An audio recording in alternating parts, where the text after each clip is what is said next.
The sun scorched the cracked sidewalks of East Atlanta that day, like it was trying to burn away the whispers already spreading through the neighborhood.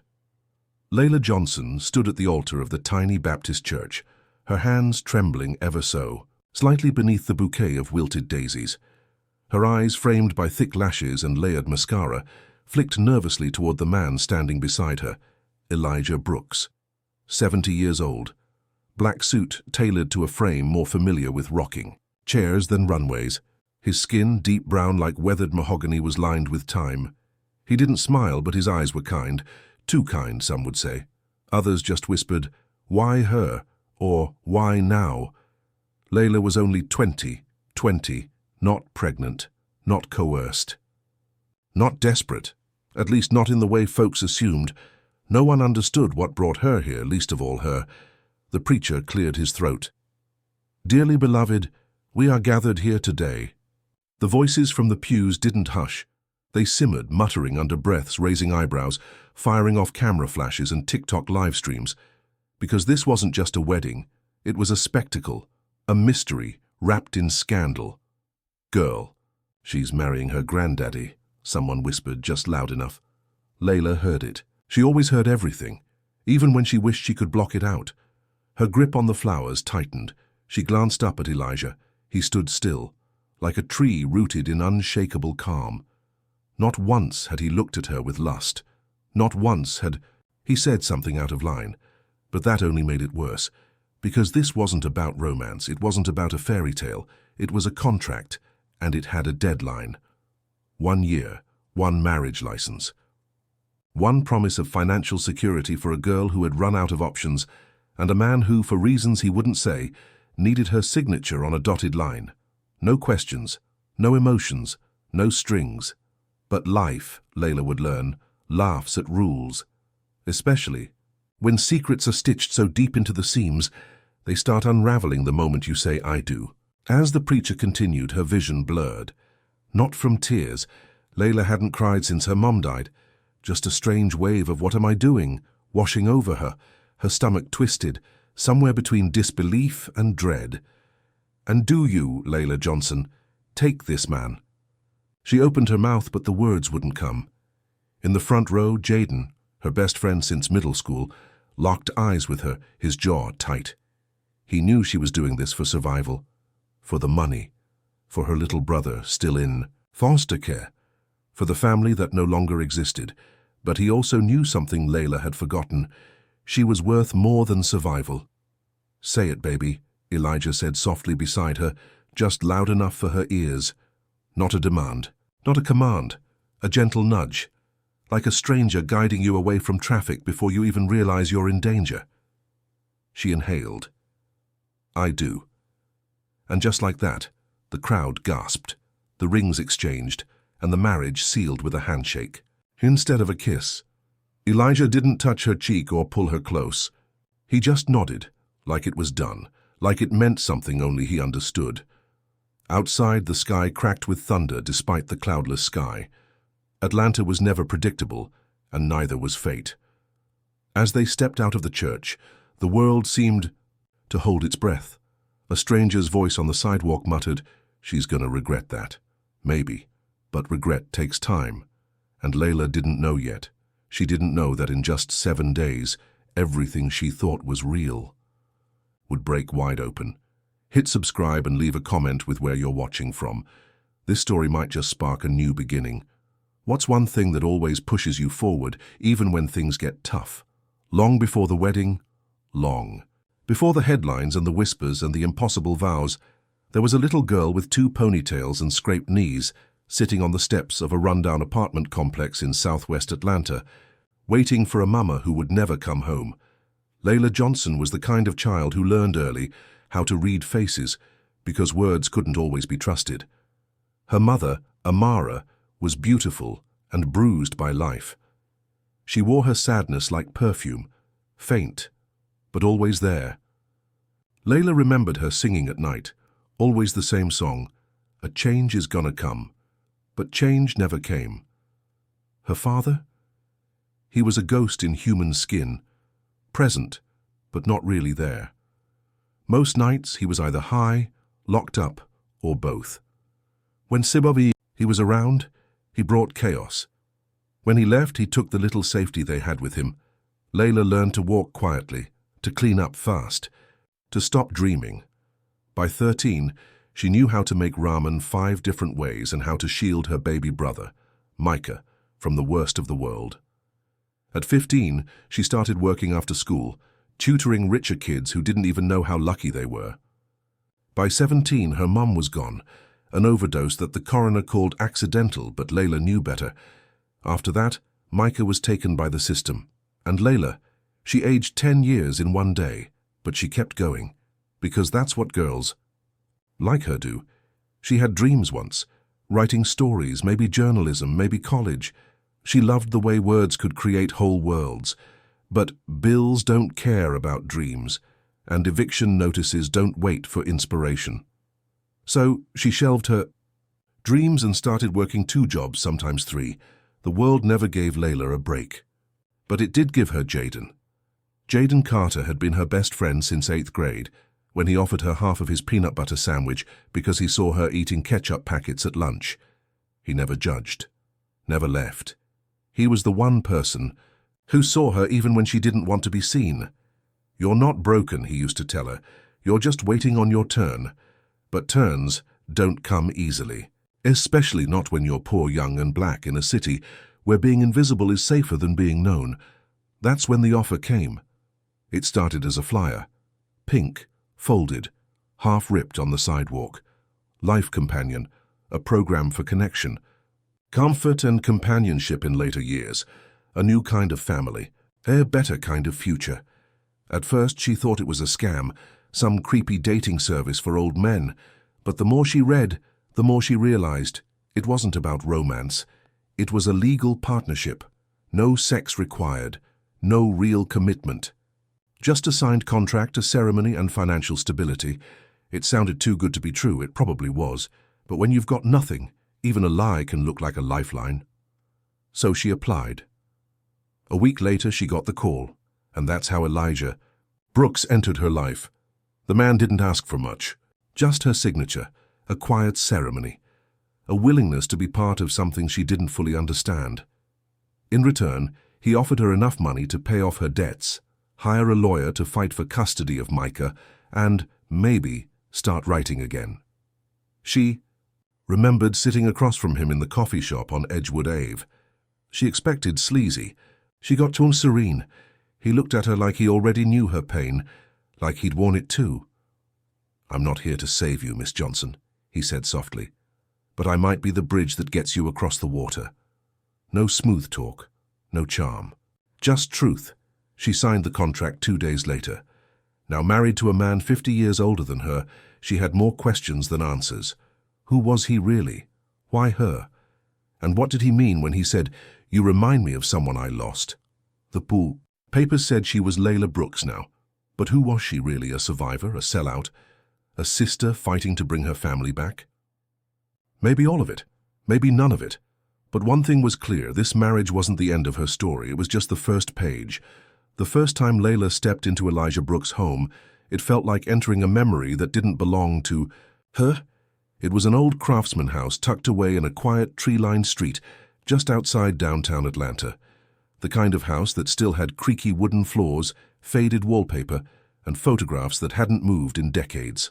No granite countertops, no smart TVs, just history, layered and thick like the scent of cedar and old books. It wasn't what she expected from a man who could write checks with more zeros than she'd ever seen. "Elijah," she called out, softly stepping through the front door with a suitcase that had seen better days. "You home?" No answer, just the tick of an antique clock and the hum of stillness. Then his voice, calm as always, drifted from the back of the house. "I'm in the library." Of course he had a library, of course. She found him there, seated in a worn leather armchair, sipping tea like something out of a novel. He looked up, smiled, not the kind that tried too hard, but the kind that said, "I've been waiting." "You're early," he said. She shrugged. "Bus came faster than I thought." He gestured to the chair across from him. "You're here now, that's what matters." She sat down, trying not to fidget. He didn't ask how the move went, didn't offer to take her bag. He just looked at her, studied her like a portrait, then said, "There are 3 rules to this." "A house?" Layla raised an eyebrow. "We're doing rules already?" A small smile tugged at the edge of his lips. "Always. Rule 1. You stay out of the West Wing." "That part of the house is closed off. West Wing, what is this, Beauty and the Beast?" "I'm very much not a beast, Layla." That was debatable, but she didn't say it out loud. "Rule 2, he continued. "You're free to come and go as you please. I'm not here to control you. Just let me know if you'll be gone overnight." She nodded. "Reasonable." "Rule 3. Don't lie to me. Ever." She met his eyes. They were serious now, still kind, still gentle, but edged, with something colder, something that hinted at a man who had once lived a very different life. "I won't lie," she said. He nodded. "Good." And that was it. No ceremony, no tour, just rules and tea. That night she unpacked in the guest bedroom, because that's what it was. There was no talk of sharing beds, no suggestion of intimacy. It was like being in a museum or a contractually arranged sleepover with someone's granddad, but something about it felt off. Not creepy, just unfinished. There were photos on the mantel, black and white portraits of people she didn't recognize. A woman in a 60s-style dress, a little boy, a younger version of Elijah in military uniform, but no captions, no names, no dates, like the past had been sealed away on purpose. The next morning she wandered into the kitchen and found Elijah already up, dressed in slacks and a pressed shirt like he was headed to church. "You always up this early?" she asked. "I'm a man of habits," he said. "What did you do before all this?" He paused mid-stir of his coffee. "Before what?" "This. The marriage. The program." He didn't look at her. "I lived." "That's it?" "Sometimes living is enough." She wanted to press, but something in his tone said, "Don't." So she didn't. But she started paying attention. To the locked door at the end of the West Wing hallway, to the way he flinched whenever the news mentioned war or the VA, to how he sometimes stared out the window like he was waiting for someone who would never show, and most of all, to the way he looked at her, like she wasn't Layla Johnson, the broke 20-year-old with a busted past, like he knew her, like he'd seen her before. But that didn't make sense, because as far as she knew, Elijah Brooks had been a stranger. And yet, there was something in his silence. Something in the way he always seemed one step ahead of her. Something in the way he knew what tea she liked before she said it, or how he already had a copy of a book she loved sitting on the shelf. Something wasn't adding up. And Layla Johnson didn't like puzzles unless she could finish them. She made herself a promise that morning. She would figure out who this man really was, even if it meant breaking every rule, especially the first one. The West Wing hallway felt colder than the rest of the house. Maybe it was just her imagination, or maybe secrets carried their own kind of chill. Layla stood there one afternoon, staring at the old brass doorknob of the forbidden room. Elijah was out, said he had a doctor's appointment, but he never told her where or with whom. And something about that door had been pulling at her like a thread she couldn't leave hanging. She told herself she was just curious. But really it was more than that. It was the silence that bugged her, the unanswered questions, the way Elijah looked at her like he was holding something back. And Layla Johnson didn't do unfinished stories. She glanced down the hallway one, last time, then slowly turned the knob. Locked, of course. She bit her lip, frustrated, but then she remembered something. On her second night in the house, Elijah had left his keys on the kitchen counter. She hadn't touched them then. She didn't want to betray his trust. Now, that trust was already stretched thin by the weight of everything unspoken. She doubled back to the kitchen. The keys were still there, on the hook by the fridge with a simple wooden tag that said, "Old House." She grabbed them, hands shaking. Breath tight, back at the door she tried the first key. Nothing, the second click. Her heart slammed against her chest. The door creaked open slowly, revealing a room frozen in time. Dust hung in the air like ghosts. The curtains were drawn, but sunlight peeked through a crack, spilling across the floorboards. A velvet armchair sat in the corner, untouched, and along the wall, photos, framed, hung with care. She stepped inside, her eyes scanning everything. That's when she saw the desk, a beautiful oak thing, old and ornate. On it, yellowed letters tied with string, a silver pen and a photo, one that made Layla freeze mid-step. It was her mother, Layla Johnson, young, smiling, standing beside a younger Elijah, both of them laughing like they shared some private joke. Layla's breath caught in her throat. She picked up the picture with trembling fingers. It was dated June 1984, way before Layla was born. Her mom couldn't have been older than 20. And Elijah, he looked maybe 30, not the silver-haired, slow-moving man he was now. They looked happy. More than that. Intimate. What the hell? Layla whispered. She dropped into the velvet chair and pulled one of the letters from the stack. The paper crackled as she unfolded it. Amara, I wish I could undo the years, the choices, the silences. But mostly I wish I could see her again. Just once, to know she's okay. You said she didn't need me, but I don't believe that. I feel her somewhere out there. If you ever decide to tell her the truth, I'll be waiting. You know where to find me. The air left Layla's lungs. Her mind raced. Was Elijah? No, that couldn't be. Her mother never spoke of any Elijah. The only men Layla remembered were the ones who came and went, most of them not worth remembering. But this wasn't some fling. This was something else. She looked at the stack of letters. Dozens of them. Unsent.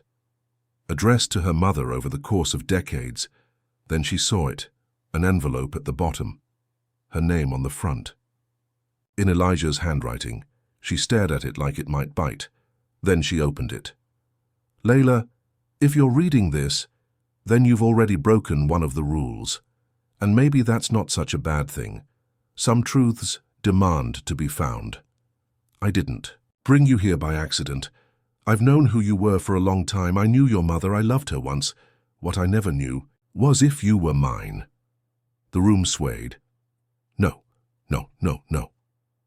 She stood up so fast the chair tipped backward, crashing to the floor. Her hands shook. Her skin went cold. Her heart pounded loud in her ears. She ran out of the room, down the hall, into the bathroom. She barely made it to the sink before the nausea hit. If Elijah Brooks was her, she couldn't even say the word. And she'd married him, even if it was only on paper. Even if there had been no love, no kiss, no touch. It didn't matter, she had to know now. She waited for him to come home, pacing the living room like a caged animal. When he walked in, she was standing there with the photo in one hand, the letter in the other. He froze when he saw her. I went into the West Wing, she said, her voice like glass. I figured. You knew my mum. I did. You think you're my father. A pause. Then Elijah said the one thing she hadn't expected. I don't know. She stared at him, eyes wide, fury building in her chest. Then why didn't you say something? Before the wedding?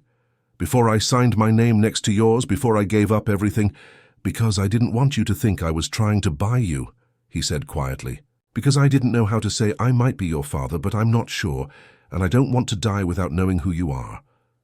She sank onto the couch, every piece of her unraveling. I need a DNA test, she whispered. I already scheduled it, Elijah said. She looked up at him. What? I made the appointment the day after you moved in. It's tomorrow. 9:10 a.m. He sat down across from her, folded his hands. I don't know what the results will say, but I promise you, Layla, I never touched you with anything but respect. That marriage, it was about protection, giving you what I couldn't give Amara, a chance. Layla stared at the man she might be married to, or might be related to, and in that moment, everything she thought she knew about herself shattered. The ride to the clinic the next morning was silent, not tense, not awkward, just silent, like both of them had run out of ways to hold the truth at arm's length. Elijah drove slowly, deliberately, like he had all the time in the world. Layla sat in the passenger seat, arms crossed, eyes fixed on the road. Ahead, trying to steady the storm inside her chest. They pulled up to a small, discreet medical building just outside Decatur. No big signs, no waiting crowds, Just grey walls, tinted windows, and a door that felt more like a gateway to a different life than a lab. Inside, the woman at the desk greeted them like they were just another father and daughter doing a routine test. Layla didn't bother correcting her. The whole thing took 20 minutes. A cheek swab, a signature, and a "You'll hear from us in 48 to 72 hours. When they got back to the car, Layla finally spoke. "So what happens if the test says you're my dad?" Elijah didn't look at her. He just stared out the windshield for a long time before answering. "Then I'll apologize for putting you in this situation, and I'll spend the rest of my days trying to be the man your mother once believed I could be." "And if you're not?" He looked at her then, really looked. "Then I'll still be here." She didn't know what to do with that, didn't know if it made her feel safe or just confused. They drove home in silence. That night, Layla sat at the kitchen table, staring at a bowl of soup she hadn't touched. Elijah was in the living room reading, the lamp casting warm shadows across his face. He looked tired but not defeated. Like a man who had seen enough life to know that some wounds don't close clean, they scar. She pushed the bowl away and walked over to him. "Tell me about the woman in the pictures," she said. He looked up. "Amara?" "No," she said. "The other one. The one next to the little boy, the picture near the fireplace." Elijah leaned back slowly, exhaled through his nose. "That was my wife, Lillian." "She's dead?" He nodded once. "Cancer. Took her in '99. She the reason you signed up for that program?" "In part." He closed the book and set it down. "I didn't need the money. I didn't need the company either, but I needed to make something right before I left this world. Something with my mom. With myself." Layla crossed her arms. "You say a lot of things like they're poems, but I don't understand what any of it means." He gave her a half smile, sad and slow. "Your mother and I, we were young, reckless, and the world wasn't kind to black love back then, especially when it crossed class lines. Her family didn't want me around. Mine thought she was using me, and I didn't fight hard enough. I left." Layla swallowed. "Did she ever tell you about me?" "No," he said softly. "She disappeared. I didn't even know she had a child until I saw your name on a grant application." Layla blinked. "Wait, what grant?" He stood, walked to the bookshelf and pulled out a folder. Inside was a printout, Layla's scholarship application from 3 years ago, for a creative writing program she never got to attend. One she didn't even remember submitting. "I was one of the private donors behind that program," he said. "When I saw your name, Layla Amara Johnson, I knew. I don't know how, but I just knew." Layla flipped through the pages, heart racing. "You've been watching me?" "No," he said. "I've been following the breadcrumbs. I only stepped in when I realized how close you were to disappearing. That eviction, the court case for your brother, Micah, you were drowning." She clenched her jaw. "So you what? Bought me out of pity?" "I offered you a deal, one that could help us both. You needed money. I needed peace." Layla stared at the man in front of her, so composed, so calculated. But somewhere beneath all that stillness she saw the cracks, and maybe, just maybe, there was something human in those cracks. "You know what the worst part is?" she said, voice tight. "I don't even know if I want you to. Be my father." "I know," he replied. She looked down at the folder again. Her old essays, the one about losing her mom, the one about wishing she could go back and say one more thing, just one. "You ever think about what you'd say to her?" Layla asked. "Every day." She closed the folder and walked out of the room. That night sleep didn't come easy. She tossed, turned, got up, wandered, and found herself back at the West Wing hallway. She stood in front of the open door this time, looking into that room full of memories she wasn't sure she wanted, because no matter what the DNA test said, she knew one thing for sure: she was already in too deep. 2 days passed, still no call from the clinic. Layla checked her phone like it was a lifeline. Every buzz sent her heart into freefall, spam, ads, Jaden texting to check in, but not the call, not the answer she needed. On the morning of day 3, the silence became unbearable, so she did what she always did when things felt too big. She searched. The West Wing was still unlocked. Elijah hadn't said a word about her breaking the rule. Maybe he didn't have to. Maybe he knew this was inevitable. The room was the same as she left it, dusty, still, full of ghosts. She wandered toward the far corner, where a tall piano stood, beneath a sheet. The edges were frayed like it hadn't been touched in years. Carefully she pulled it back. The piano was gorgeous, black lacquer, keys yellowed with time. She lifted the lid. The strings inside were intact, though a few had snapped, curling like vines. Then her fingers grazed something under the keyboard, a latch. She popped it open. Inside the bench, wrapped in old linen, were photo albums. She sat, down on the floor, heart pounding, and opened the first one. The pictures were faded but powerful.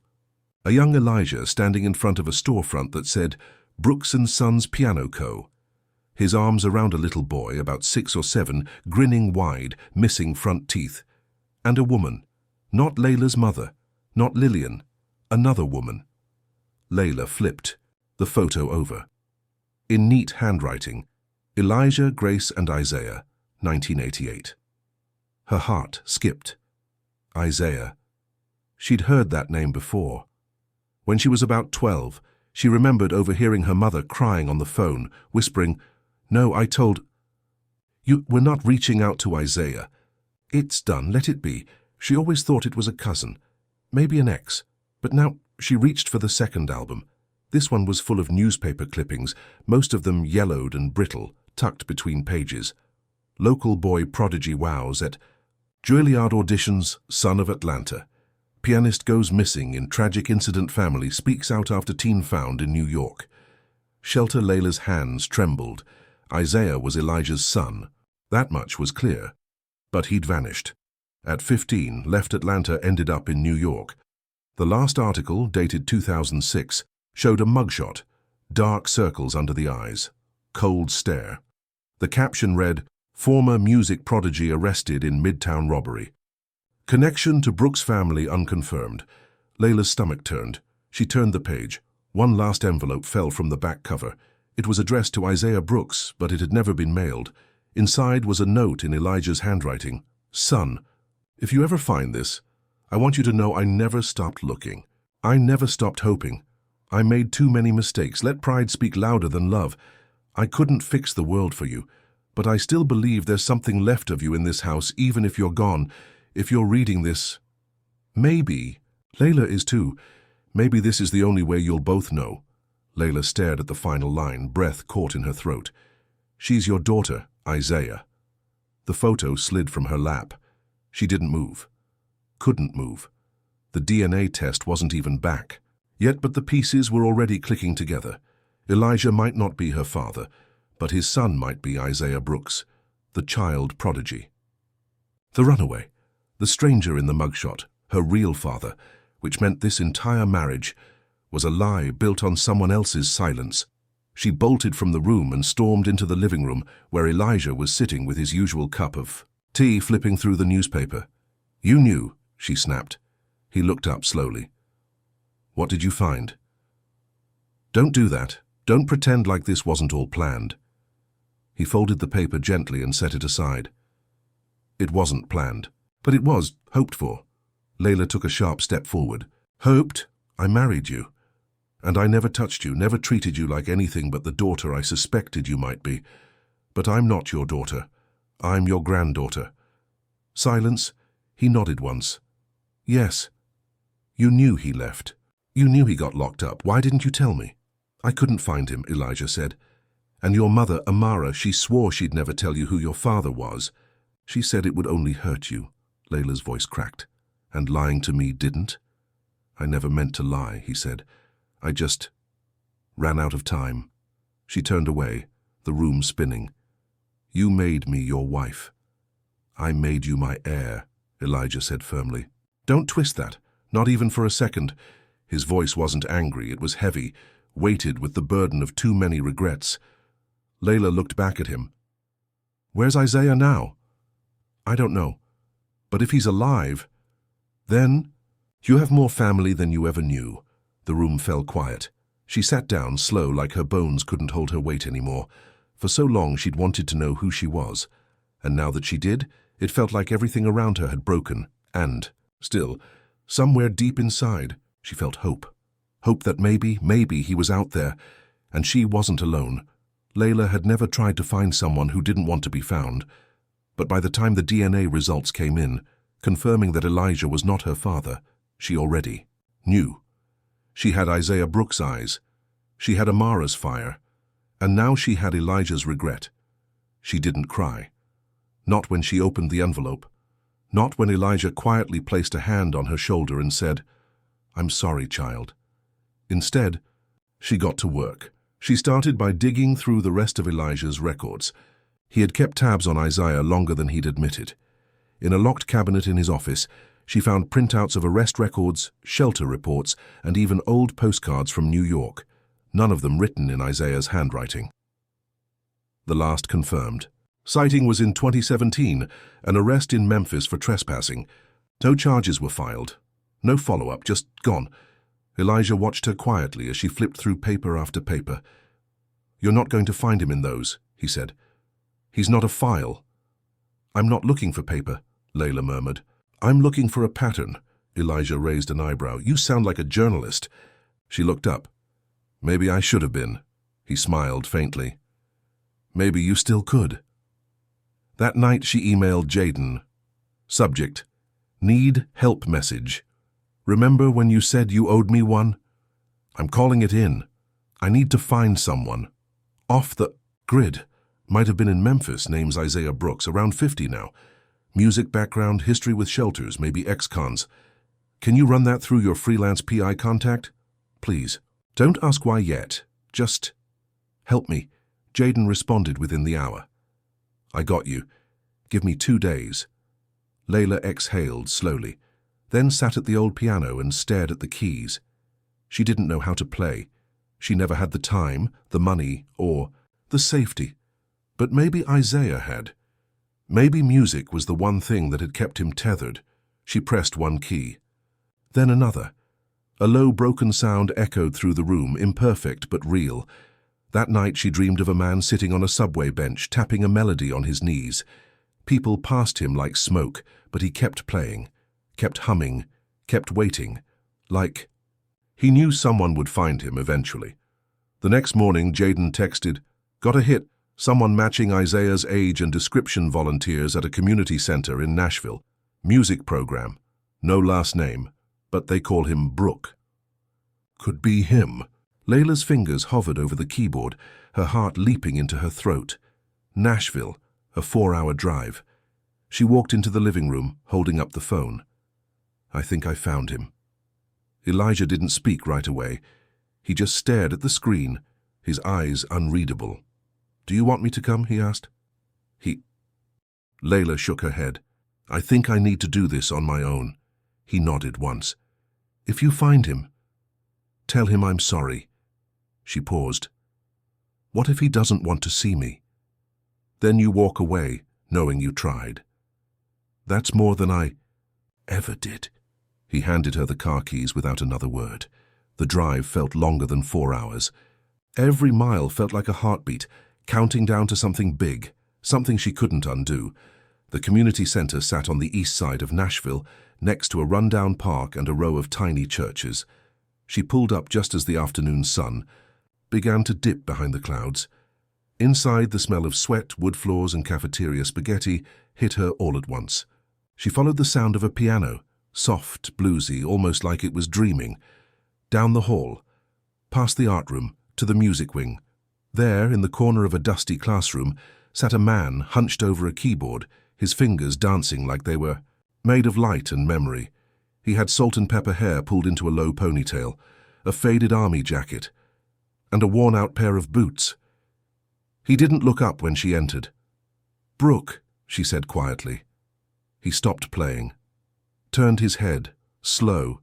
His eyes met hers, dark, familiar, not quite shocked, just searching. "Yeah," he said. "That's what they call me." Layla took a breath. "My name's Layla." He blinked once. "Layla," she nodded. I think I might be your daughter." For a moment, time stopped. Then, without a word, he stood, crossed the room, stopped just short of reaching for her. Tears welled in his eyes, but he held them back. "You look like her," he whispered. "I know." And then he did reach, slowly, like she might vanish. But she didn't. They stood in the center of that dusty room, in a silence so full it felt holy. Not a happy ending. Not yet. But maybe the beginning of one. Layla had imagined this moment so many ways, a tearful reunion, a shouted denial, maybe even a slammed door, but not this. Not the way Isaiah stood in front of her, still quiet, and unsure if he should be holding on or letting go. "You got somewhere to sit?" he asked softly, nodding toward the cracked vinyl couch in the corner of the room.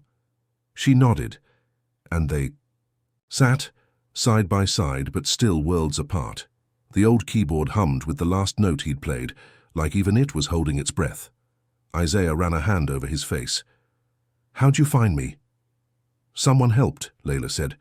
"Someone who thought you might still matter." He didn't respond to that, not right away. He stared straight ahead like he was watching his past play out on the peeling paint of the wall. "You got her eyes," he said finally. "Your mama's, big and sharp. She used to look at me like that whenever I messed up, which was often." Layla smiled, a flicker of warmth breaking through the fog. "She talked about you once. I didn't realize it was you until now." Isaiah nodded. "She didn't want me around after Memphis, after the arrest. Said she wouldn't have her daughter. Raised around another man with cuffs in his story. But you tried?" His mouth twitched, something between a laugh and a wince. "I tried for a little while, sent letters, called, even showed up once. But I was in a mess of my own back then. Didn't think I had the right to want anything, especially not you." Layla swallowed hard. "You could have written, called, even once, just once." "I know," he said, voice low. "But when your whole life's been broken, sometimes it feels easier not to add your weight to someone else's. I told myself staying gone was mercy." She looked away. "It didn't feel like mercy." "I know." Silence again. He rubbed his palms together. "Your grandfather found me once, Elijah. Showed up at a shelter in New York, sat across from me like a preacher ready to lay hands. Said I needed to stop hiding. Said you were out there, growing up without a father, just like I had." Layla's head whipped toward him. "Wait, he knew where you were?" "Not always, but once?" "Yeah. He found me. Gave me a choice. Come back, and be part of your life, or stay gone and let him fix things his way." "And you chose to stay gone?" Isaiah nodded slowly. "I wasn't clean, wasn't right in the head. I didn't want the first thing you remembered about me to be a man who could barely remember his own name." Layla let that settle between them. "I thought you were dead," she said, "or just nobody." He chuckled softly. "I've been both, baby girl. Just not officially. It wasn't enough. Not really. But it was honest. And Layla had learned to value that more than perfect. "Answers do you still use?" she asked. He shook his head. "Clean 6 years. Music helped. Got this job teaching at the center. The kids keep me honest. They don't know who I used to be, just who I show up as now." She studied him for a long moment. He looked older than Elijah in some ways, worn out by street years, not time, but there was something boyish still lingering behind his eyes, something that hadn't completely given up. "I'm not mad," she said, surprising even herself. "No? I want to be. But I'm tired of being mad at people who left." He leaned forward, elbows on knees. "You want me in your life?" "I don't know yet." He nodded like he'd expected that. "But I want to hear more," she added. "About you, about her, about what happened." He looked over, eyes shining, with something fragile. "Hope, maybe. I got time," he said. "Far as I'm concerned, this is the first day of the rest of my life." They stayed there for a while longer, trading stories. He told her about Juilliard and how he turned down a scholarship after a fight with Elijah. She told him about growing up with Amara, how strong she was, how sometimes she looked like she was carrying a ghost. He laughed when she mentioned her poetry. Said her mama wrote poems too, used to scribble them on napkins when they sat in the park on Sundays. It wasn't healing, not yet, but it was a beginning. As they walked out of the center together, he hesitated at the door. "You know," he said, "if you ever want. I got this old piano in the back, missing a couple keys, but she sings when she wants to. Layla smiled. I'd like that. He opened the door, holding it for her like a gentleman out of time. And as the Tennessee sun hit her face, Layla realized something. She had more than a past now, she had a path. Layla drove back to Atlanta with a heavy heart. The sun had set hours ago, and the highway stretched out before her, endless and dark. Her phone buzzed every few minutes, but she didn't answer. Jaden had texted to check in, and Elijah had sent a few cryptic messages, but Layla wasn't ready to talk to either of them yet. There was so much to process, so many pieces to this puzzle that she still hadn't fit together. She could still hear Isaiah's voice in her head. How the man who had abandoned her all those years ago now sounded almost hopeful. It was strange how much a conversation with a stranger, who happened to be her father, could change everything. When she pulled into the driveway, Elijah's house loomed in the distance, bathed in the soft glow of the porch light. The same house she'd spent countless nights in, thinking it was hers, thinking Elijah was hers. But now everything felt different. She stepped out of the car and walked slowly to the door. Her fingers hovered over the doorknob for a moment, uncertain of what she was about to face. Elijah was waiting for her inside. He didn't get up from his armchair when she entered, just looked at her, his eyes full of questions he didn't dare ask. He had probably been waiting all evening for her to come back, his silence a test of whether she'd have the strength to walk back through the door. "Did you find him?" Elijah asked quietly, his voice low and steady. Layla closed the door behind her, her back to him. She took a deep breath and turned around to face the man who had raised her, the man who had just recently turned out to be not her father. "I found him," she said softly, her voice raw. "Isaiah, he's alive. He's not the man you told me he was. He's trying, Elijah." Elijah's expression didn't change. He was a wall of composure, but Layla could see the flicker of pain in his eyes. "I didn't tell you what you wanted to hear," he said, almost to himself. "But it was the truth, Layla. The only truth I knew at the time." She shook her head. "The truth? No. It was your truth, your version of it. And you buried it, because you thought I couldn't handle it." He sighed, the sound heavy in the air. "You're right, I wanted to protect you from it all. I thought it would break you if you knew too much. And maybe it would have. Hell, maybe it still will. But I didn't want to see you get hurt the way your mother did, or the way I did."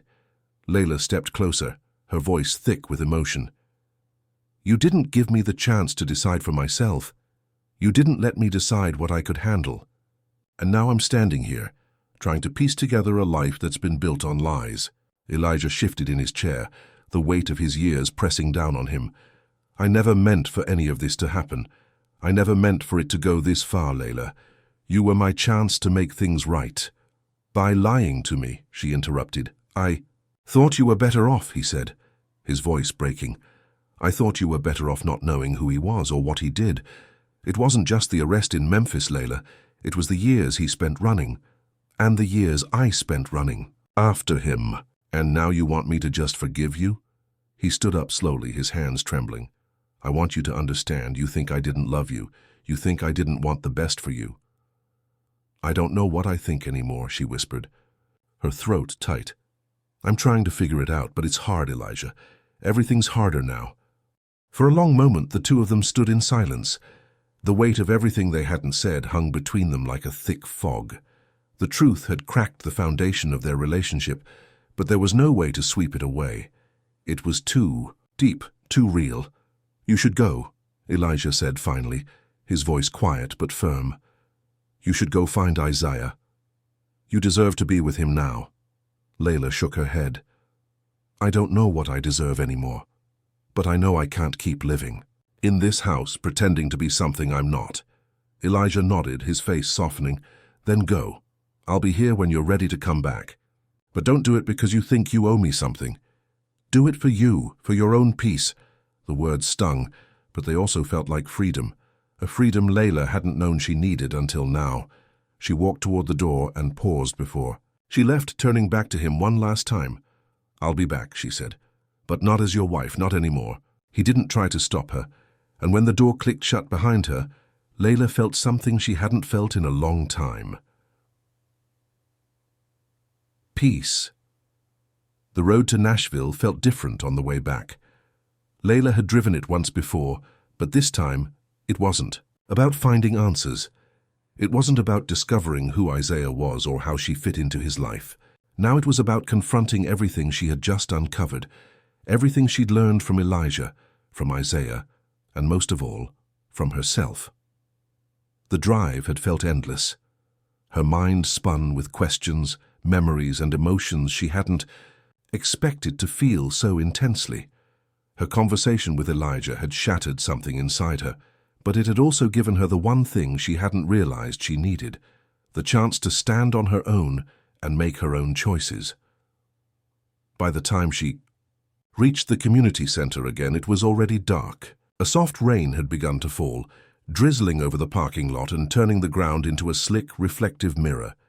The glow of the streetlights made everything feel surreal, like she was stepping into a dream. She entered the community center and walked down the familiar hallway to the music room. Isaiah was sitting at the piano, the same one she had seen him play earlier, his fingers moving slowly over the keys. He wasn't playing anything in particular, just letting the melody spill out, as though he was lost in thought, trying to piece together his own version of the world. "Isaiah," she said softly, her voice almost drowned out by the rain outside. He didn't turn around immediately. His fingers lingered on the keys for a moment longer, before he finally stopped playing and looked over his shoulder at her. Layla stood still, watching him. Her father. The man she had never known, but whose blood ran through her veins. The man who had made so many choices, wrong ones it seemed, that had led them both to this moment. "You came back," he said, his voice thick with something she couldn't quite place. "I didn't know where else to go," she replied. For a moment, there was nothing but the sound of rain tapping on the roof. Isaiah shifted in his seat, his hands resting on the edge of the piano, his expression unreadable. "I've been thinking," he began, his voice soft, like he was speaking more to himself than to her, "thinking about what I should have said, what I should have done." He looked up at her then, and for the first time she saw the regret in his eyes. "I should have been there for you, should have tried harder, fought harder. But I was too weak, too scared of what it meant to be your father." Layla crossed her arms and leaned against the doorframe. She didn't know how to respond to that. Part of her wanted to scream at him, to demand answers for all the years lost, but the other part, perhaps the stronger part, just wanted to listen, to understand. "Why didn't you try harder?" she asked, her voice barely above a whisper. He looked away, his gaze drifting down to his hands, which were now resting on the piano keys. He let out a long, slow breath before answering. "Because I was afraid of failing you," he admitted. "I thought if I stayed away, you wouldn't know the mess I was in. I thought if I wasn't around, you'd have a chance at something better, something clean, something perfect." His voice cracked at the end of the sentence. "I didn't need perfect," Layla said quietly. "I just needed you." He didn't respond right away. He just sat there staring at the piano like he was trying to find the words but couldn't quite get them out. "I know," he said finally, his voice breaking. "I know that now. And I'm sorry, Layla. I'm sorry for everything. For not being the man you needed. For not being there when it counted." Tears stung the corners of her eyes, but she didn't let them fall. She had cried enough. She was done with the crying. What she needed now was closure. Whether she got it from him or from herself. "I don't know what to do with all of this," she confessed. "I've spent so long thinking about this moment, wondering what I would say when I finally found you. But now that you're here, it just feels empty. Like there's nothing left to fix." Isaiah looked up at her, his eyes filled with sorrow. "It's never too late to try, but I understand if you don't want to try with me." She thought about it for a long time, her fingers tracing the edge of the piano. She had imagined walking into this room, demanding all sorts of answers, but now that she was here, all she wanted was for everything to make sense, to feel like she had a place in this world, whether that place was with Isaiah or not. "You didn't fail me, Isaiah," she said after a moment. "I wasn't waiting for you to fix things, I was waiting for you to show up, and you're here, and that's all I need to know." He looked at her, a small, broken smile forming on his lips. "I don't know if I can be the father you deserve, but I can try." I'll spend the rest of my life trying to make up for the years I lost. She nodded, feeling a weight lift off her shoulders. It wasn't forgiveness, it wasn't forgetting, but it was a start. I'll take what I can get, she said, stepping closer to him. Isaiah stood slowly, his hands trembling as he reached for her. She hesitated for only a moment before wrapping her arms around him, holding him close. For the first time in her life, she felt like she was in the right place, even if that place wasn't perfect. It wasn't about the past anymore. It was about the future. And for the first time, Layla felt like she had a future. The drive back to Atlanta was a blur. Layla barely noticed the miles slipping by, the rhythmic hum of the tires on the asphalt almost hypnotic. Her mind was still wrapped around the conversation with Isaiah, the way his broken words had landed heavy in the air between them. He wanted to try. He wanted to be her father, even if he couldn't fix everything he'd broken. She had expected anger, regret, even bitterness. What she hadn't expected was the vulnerability he'd shown her. The man who had once been a stranger in her life, who had left her in the hands of a man who wasn't even her father, was now a man who wanted to be something better, for her and for himself.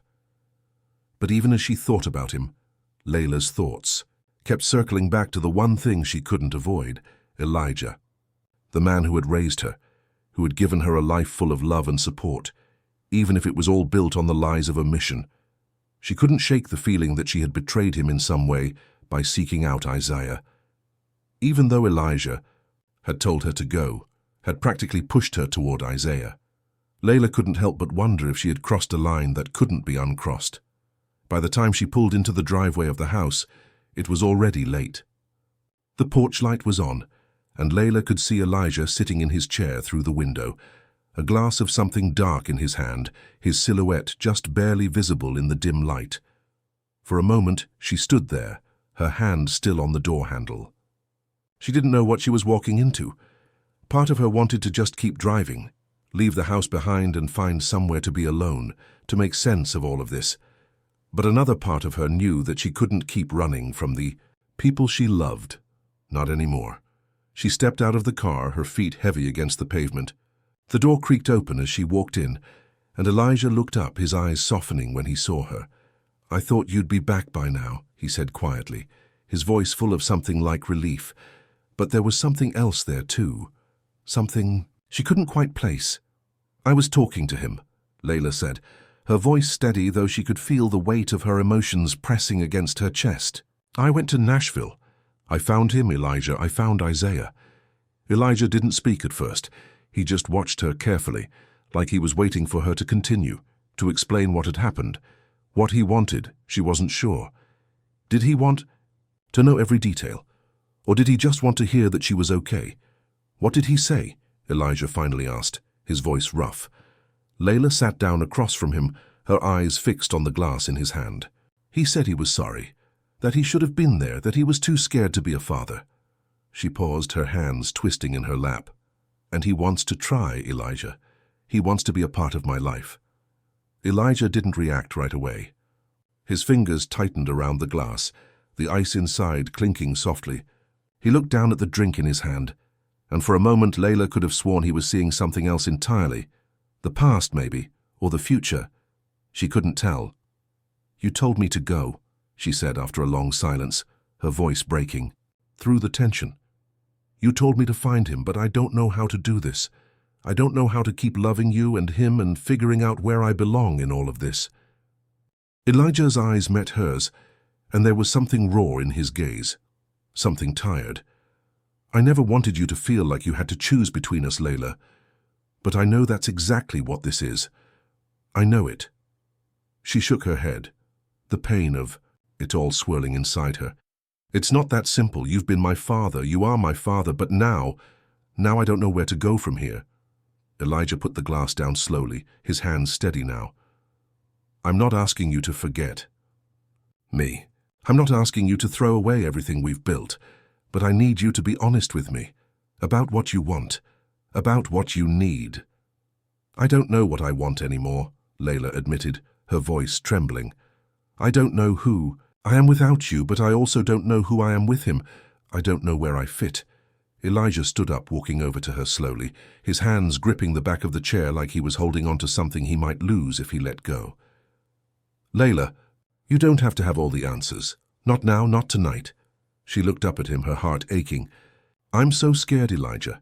Scared that if I open the door to Isaiah, I'll lose you. And scared that if I stay here, I'll never have a chance to get to know him. I don't know how to balance this." Elijah took a deep breath, his eyes softening. With something like understanding. "You don't have to choose right now, and you don't have to do it alone. We'll figure it out together. But I need you to promise me something, Layla. Promise me that no matter what happens, you won't let either one of us go completely. You can have both of us. You just have to decide where you want to go next." Tears welled up in Layla's eyes, but she didn't let them fall. She wiped her face quickly, trying to control the rush of emotions that flooded through her. "I don't know if I can keep both of you in my life," she whispered. "But I'll try." Elijah walked over and hugged her. It wasn't the desperate, tight embrace of someone afraid of losing what they had. It was a quiet, accepting hug. One that told her she didn't have to have all the answers to be loved. As they stood there in the quiet of the house, Layla realized that her journey was far from over.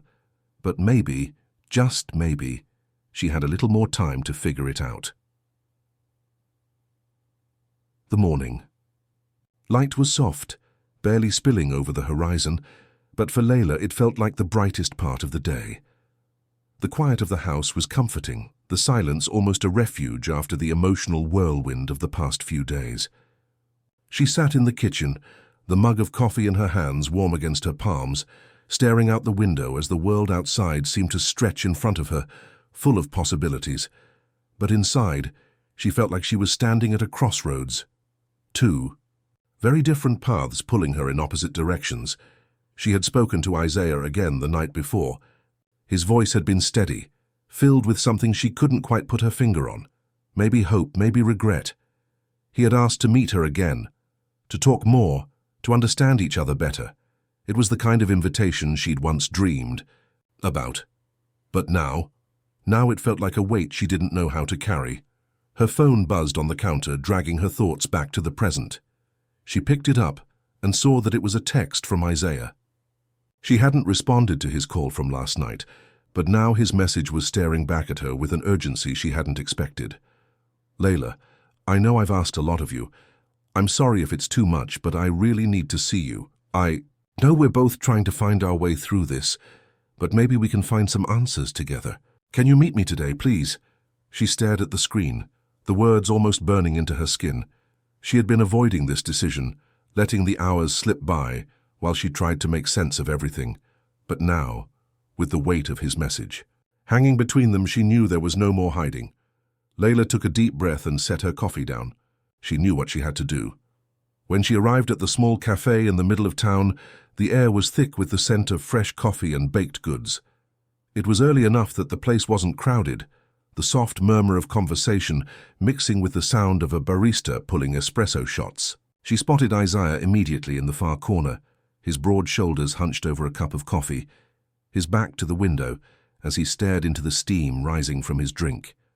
He looked older in person, worn down, not just by age, but by the years, of regret that seemed to hang around him like a fog.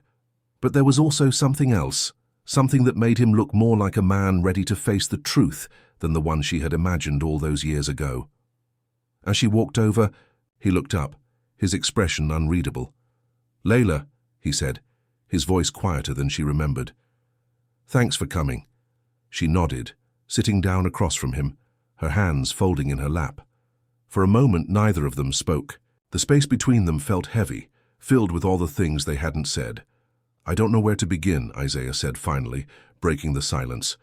I guess I've just spent too many years running from the responsibility, from the life I built for myself, from the mistakes I made. I left you with nothing, and now I'm asking you to give me a second chance, but I don't even know what that looks like anymore." Layla swallowed, the words threatening to choke her. She had spent so much time thinking about this moment, imagining what it would be like when she finally confronted him. But now that she was here, the reality felt more overwhelming than she could have prepared for. "I don't know if I can give you that second chance," she said softly. "I don't know if I'm ready to be your daughter. I've spent my whole life trying to figure out who I am, and I've spent the last few days trying to figure out who you are. But I can't pretend that everything's just going to fall into place. I can't erase all the years I spent without you."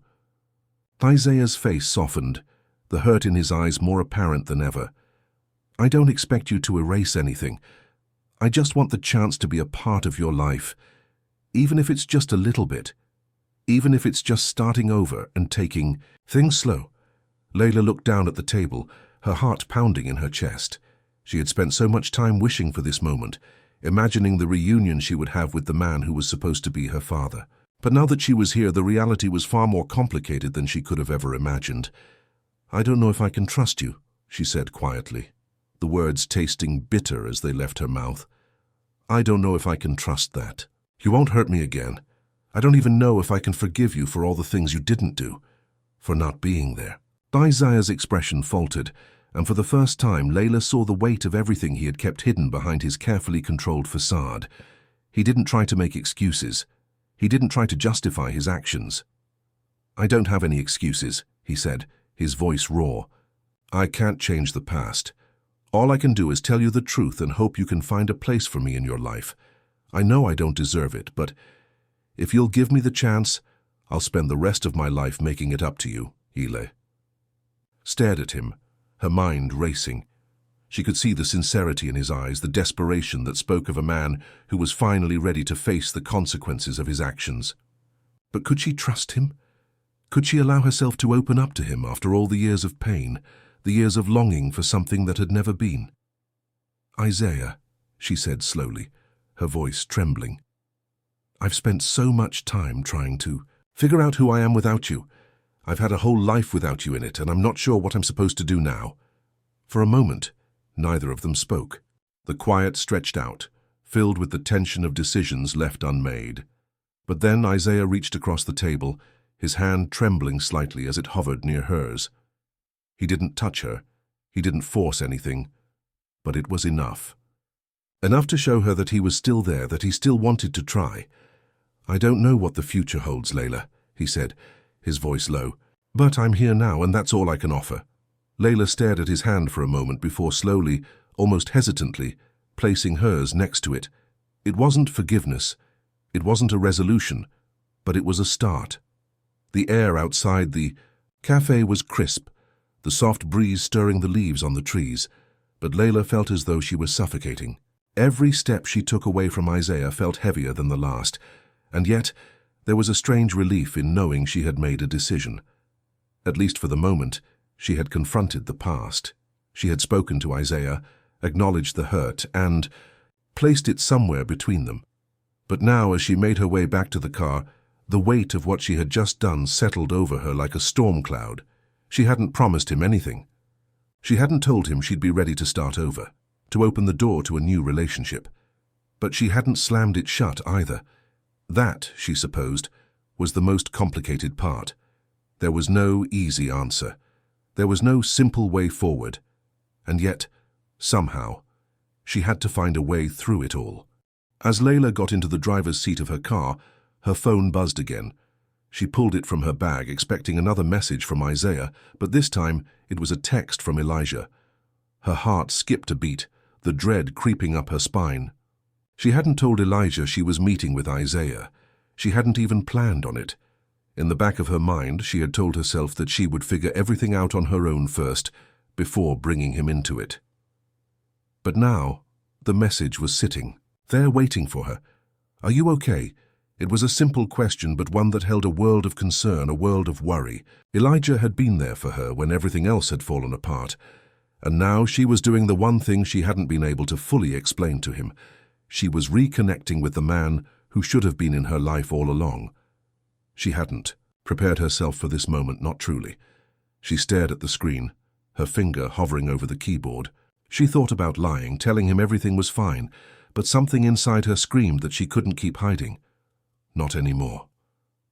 I saw him. I saw Isaiah. She pressed send before she could second-guess herself. The words hung there, hanging between her and the phone, like they might fall into the void. She wasn't sure if she was ready for Elijah's response. But she had to face him, too. She had to face what this meant for their relationship. The phone vibrated with a reply almost immediately. "I figured you would. You had to." "How did it go?" Layla took a deep breath. Her hands were shaking and she gripped the steering wheel, as if it were the only thing keeping her grounded. She couldn't lie to him anymore. She couldn't pretend it was all okay, because it wasn't. It was hard. "I don't know what I'm supposed to do, Elijah. I'm torn. I don't know if I'm ready to let him back in. I don't know if I'm ready to open that door. I don't know if I'm ready to lose you in the process." The reply came quickly again, but this time it was more measured. "I'm not going anywhere, Layla. You've got to do what feels right for you. But I want you to know that whatever happens with Isaiah, I'm here. I'm not going to push you away. Just promise me one thing." Layla's heart fluttered nervously. She read the next message before her mind could fully prepare itself. "Promise me that you won't let fear dictate what you do next. I can't give you the answers, Layla, but you need to trust your heart. That's all I'm asking." She read the message over and over again, each time hoping it would make more sense. She had always trusted Elijah, always felt safe with him. But now the foundation they had built together was cracking, and Layla wasn't sure what to do with the rubble. Could she really keep both of them in her life? Could she balance her love for Elijah and the possibility of a relationship with Isaiah? She sat in the car, staring at the phone screen, her chest tight with a mix of uncertainty and the pressure of everything that was now in motion. She had never felt so lost. The path ahead wasn't just unclear, it was impossible to see. But one thing was undeniable: she couldn't keep running from this. Layla arrived home later that afternoon, her mind still in a whirl. She had barely slept the night before, and the conversation with Isaiah had only complicated everything she'd been avoiding. She needed to talk to Elijah. She needed to hear his voice again, to feel that sense of calm that he always brought into her life. When she opened the door, the house felt too quiet, the walls echoing with an emptiness she hadn't noticed before. Elijah was sitting on the couch, a book in his lap, but his eyes were focused on something far away. She knew that look. It was the same look he had whenever he was trying to make sense of something difficult, something he didn't have the answers. For he hadn't been able to avoid the inevitable either.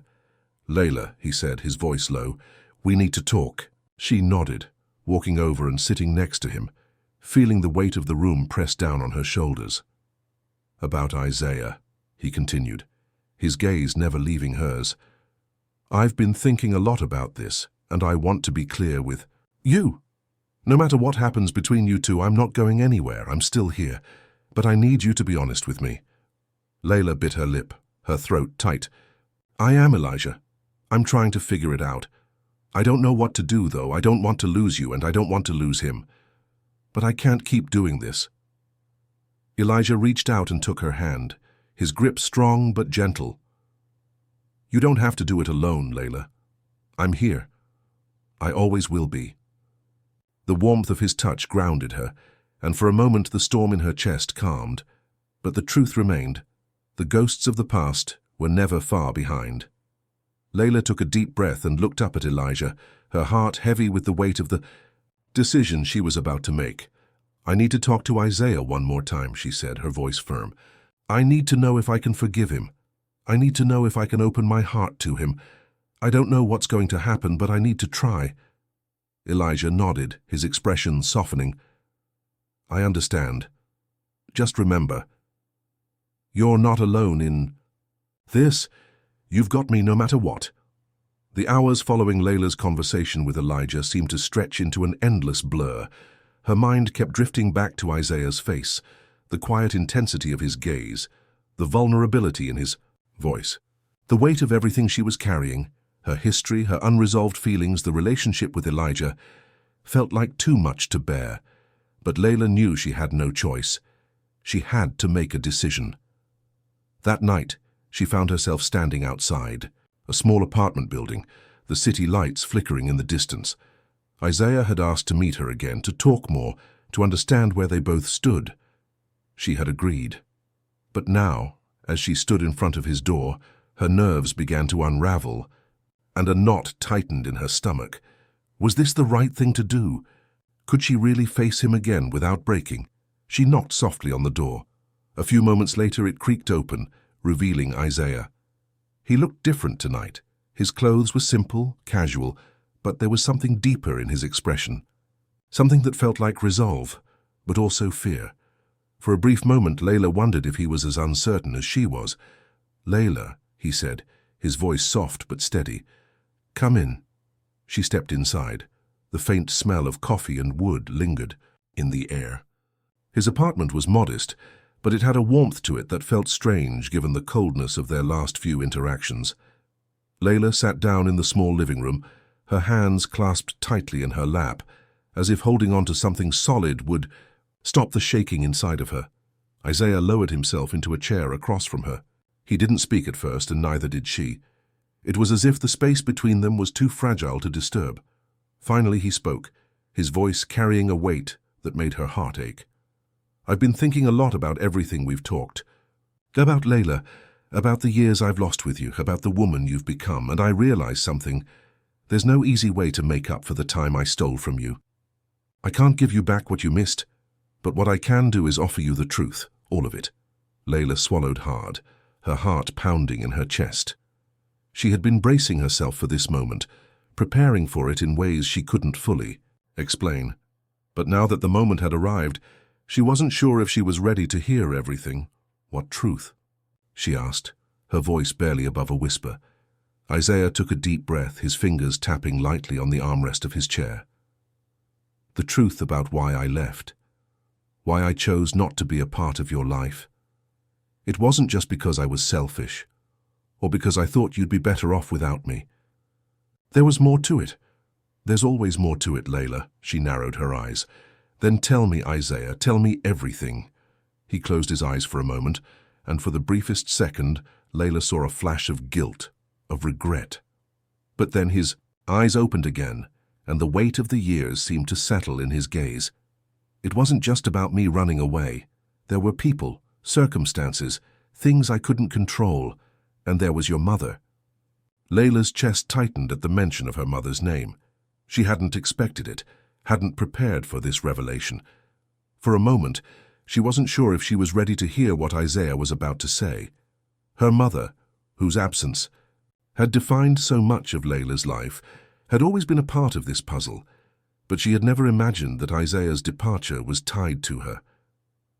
"What about Mom?" Layla asked, her voice shaking slightly.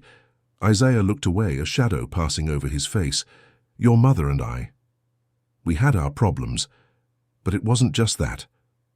I didn't want to hurt her, Layla. I didn't want to make things worse.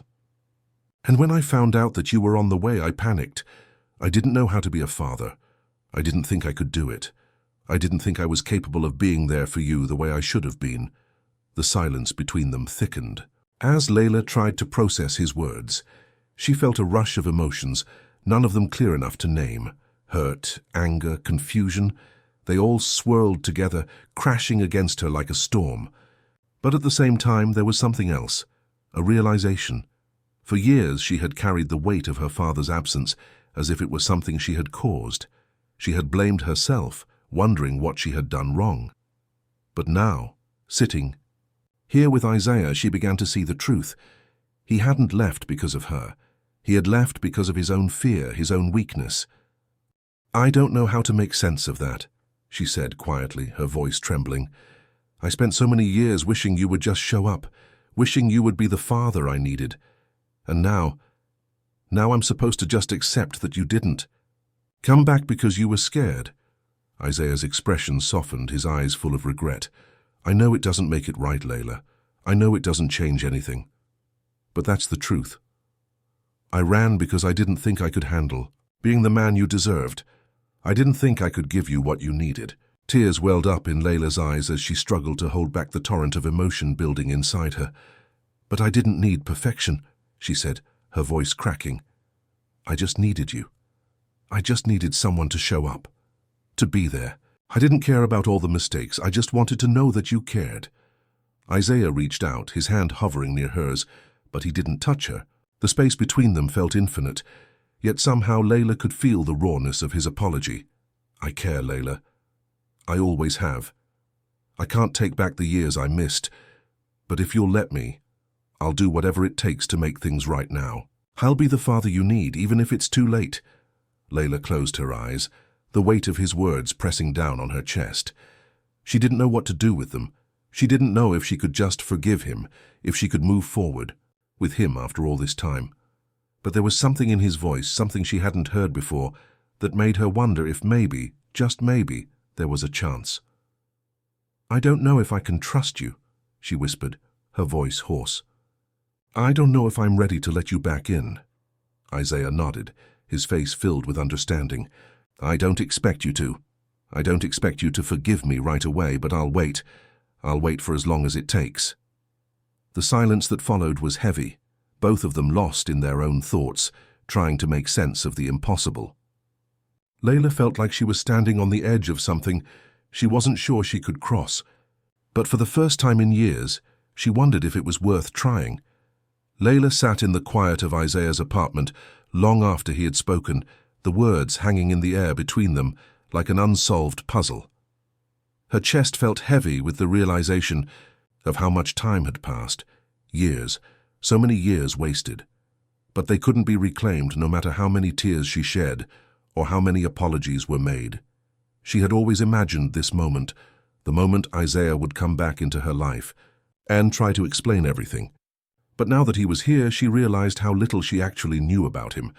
His absence had defined so much of her childhood, her adolescence, and even her adult years. And now, there he was, offering an explanation that was as much about his own regrets as it was about her. Layla looked at him, her heart torn. The man who had once been her hero was now a stranger with a long, painful story to tell. "I don't know what to say, Isaiah," she finally whispered, her voice shaking with the weight of everything she was feeling. "I don't know if I can just forgive you. I don't know if I'm ready to open up to you again." Isaiah's expression softened, his eyes filled with empathy. He nodded slowly. "I understand. I don't expect you to forgive me just like that. And I don't want to pressure you.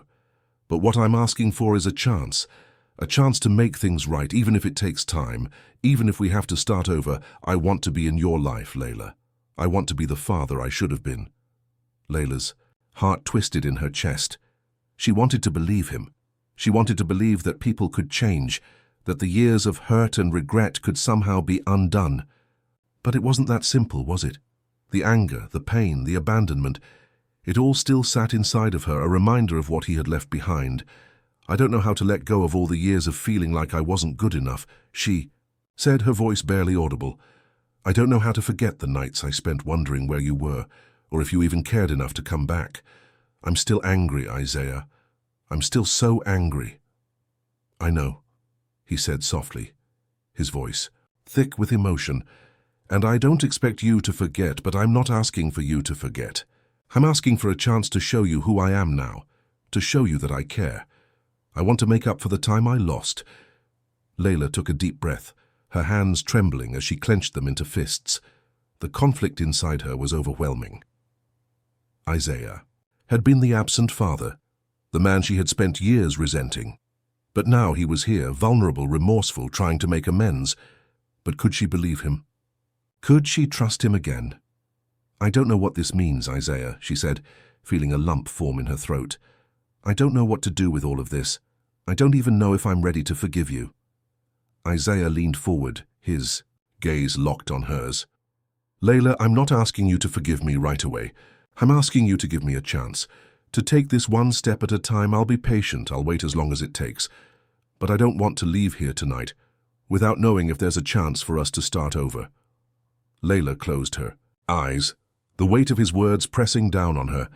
She hadn't realized how badly she needed to hear those words. The thought of him in her life again, even just as a father, was both comforting and terrifying. She wasn't sure she could handle it. She wasn't sure if she could let herself trust him.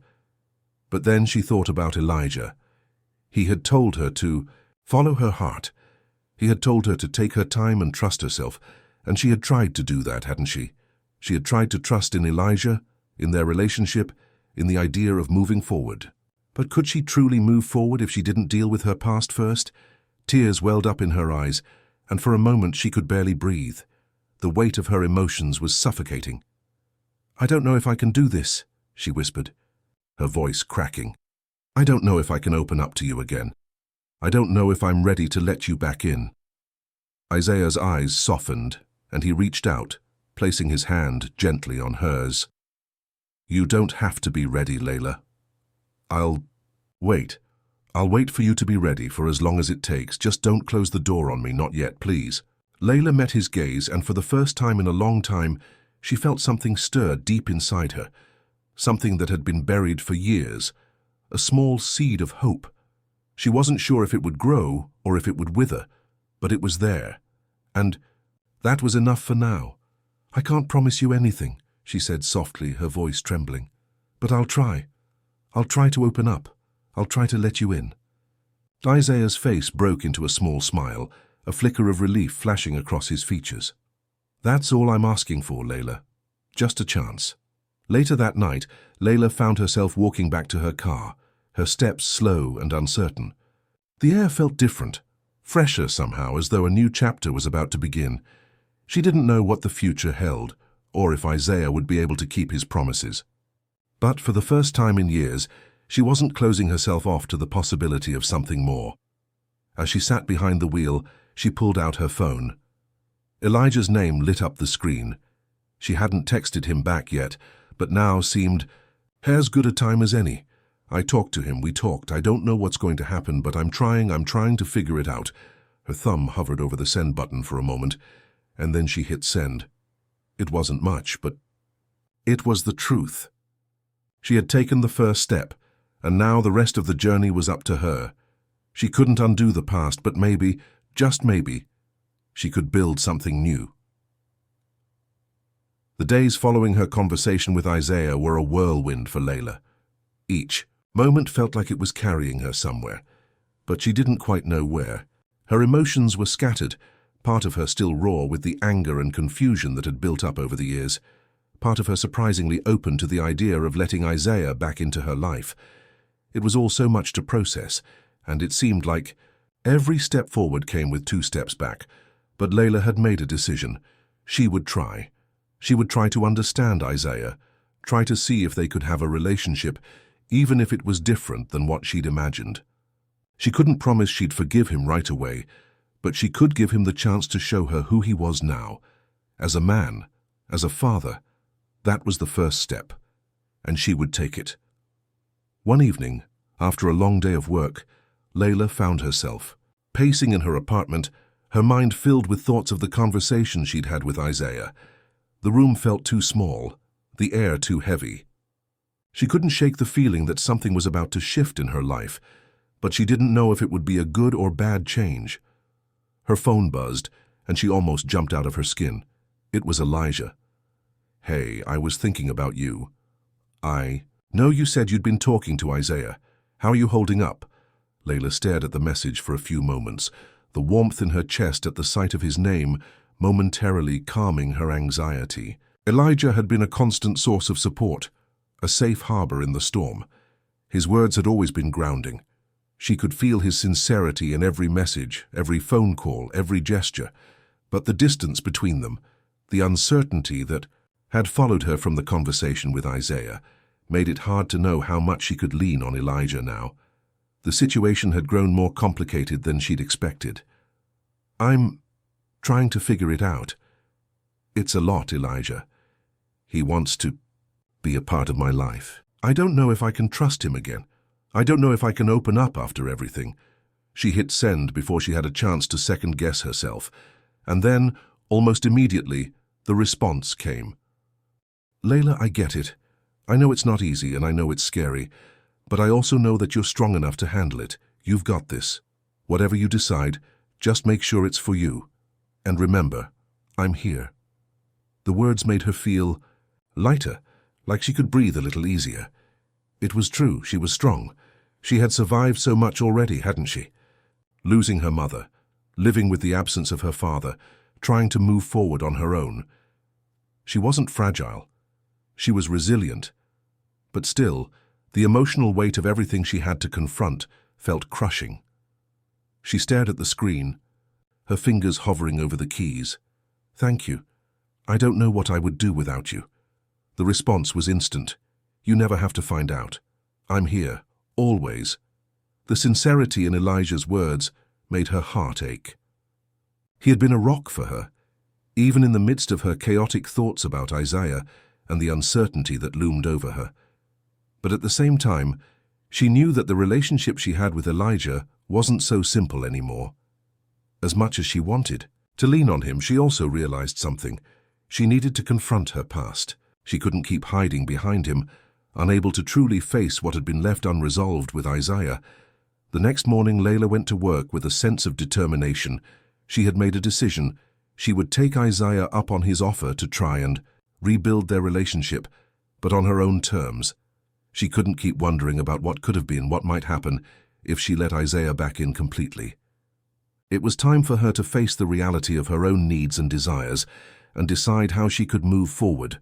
Her shift ended later than usual that day, and as she packed up her things, she received a text from Isaiah asking if she wanted to meet. She didn't hesitate this time.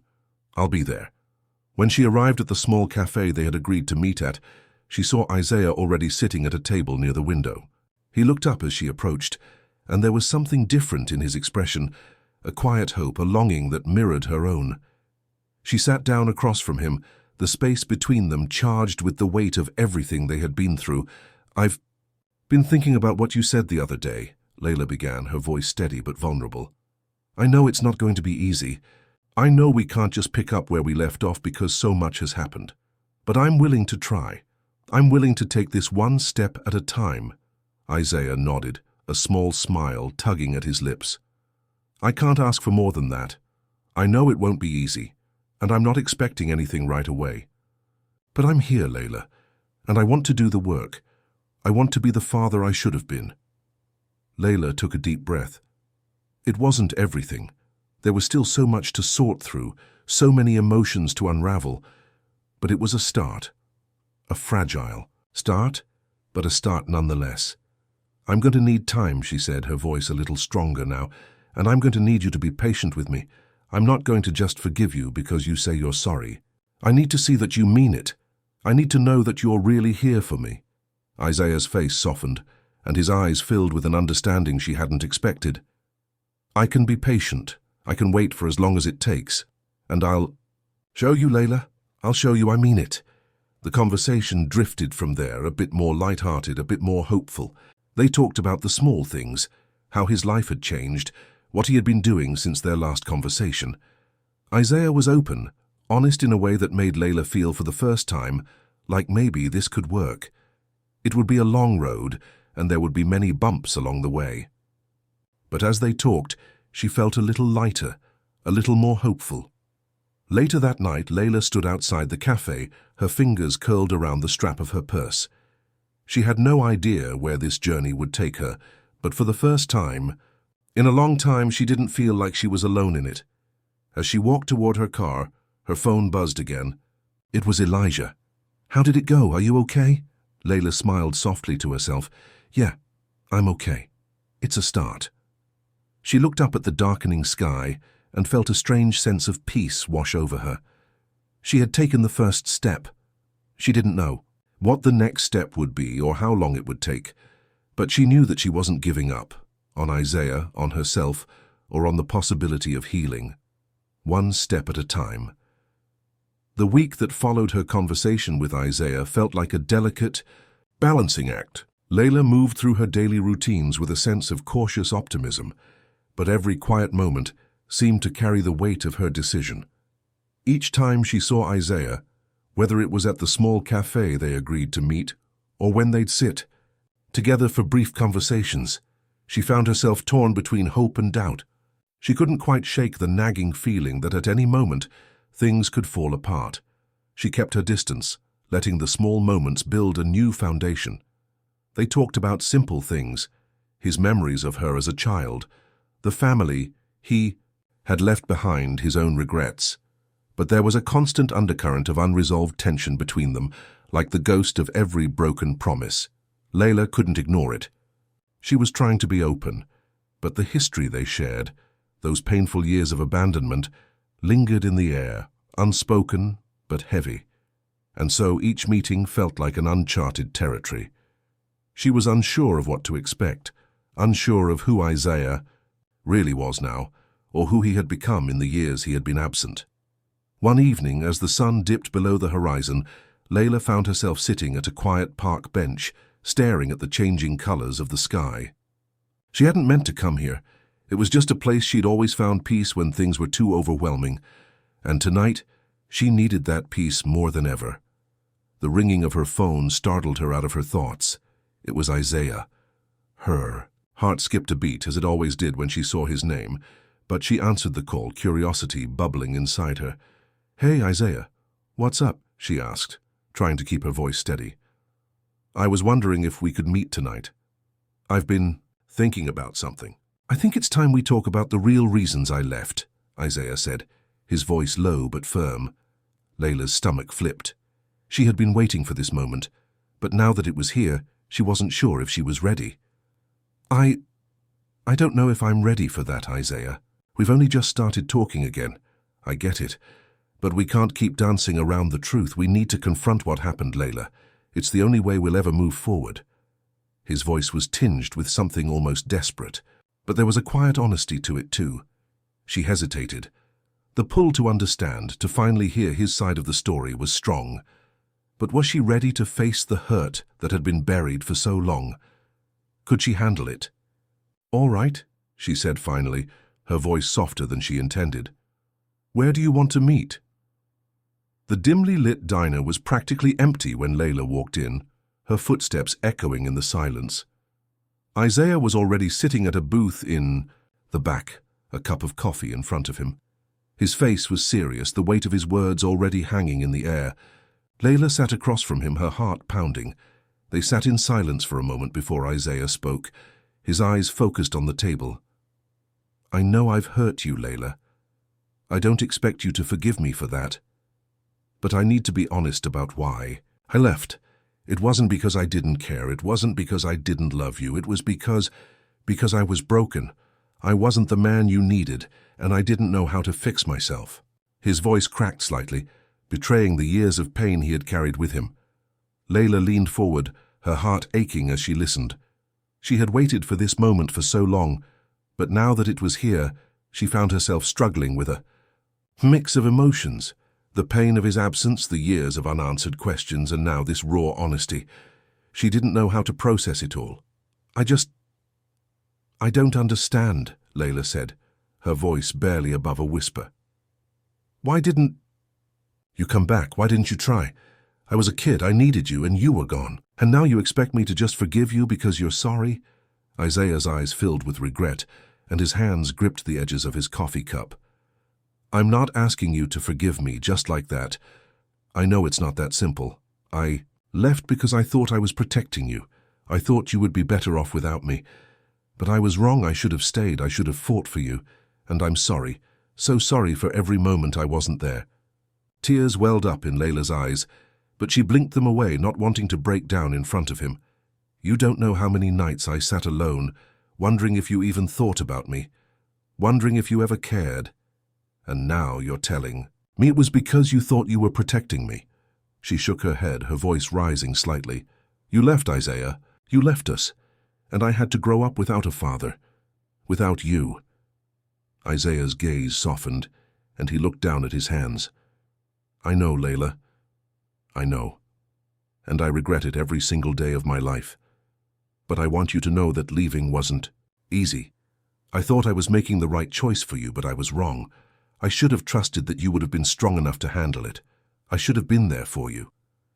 There was silence between them as the weight of his words settled in the air. Layla's chest tightened with a mix of emotions, anger, sadness, disbelief. But underneath it all, there was something else, something she couldn't quite name. Was it hope? Could she really allow herself to believe that Isaiah had changed, that he was truly sorry? "I don't know what to do with this, Isaiah," Layla said quietly, her voice trembling. "I've spent so many years hating you for leaving, and now you're telling me it wasn't even about me? How do I just move on from that?" Isaiah leaned forward, his voice filled with desperation.